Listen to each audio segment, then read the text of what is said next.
as you say, the Air Force was going off in an entirely different direction. Tolkachev was able to put them on the right path. And that's when the Air Force consumers came back and said that the Air Force has saved over $2 billion. He eventually sort of got the nickname of the billion-dollar spy because of that first Air Force evaluation.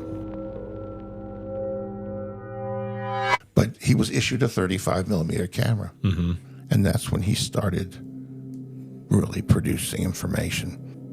When he was producing at his highest level of production, he brought John one night a briefcase that had over 170 rolls of film in it. The material he was passing was not feed material.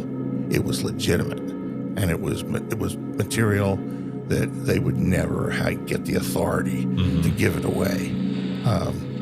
It was classified information of a level that would never be provided to us gratuitously by a double agent. When you were working with Tolkachev, was there ever a point where you felt like this could really, like, where you were suspicious of, being surveilled, or that this whole thing could just blow up at some point?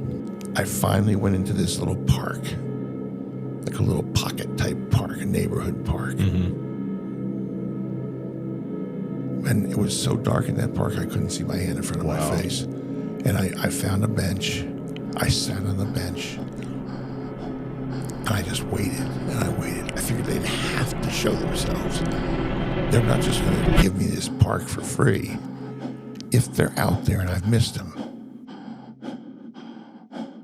But at some point, after your tour there is finished and, you leave that area, he ends up getting caught. And do you remember finding that out?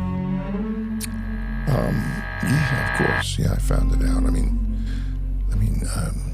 my chief in Moscow, well, the one that I worked with Tolkachev under, was a fellow named Burton Gerber. When I'd stop and look in Burton's office, he'd go like that, with a smile on his face. And I went in 85, and he went like that. Wow. So, I knew it was over.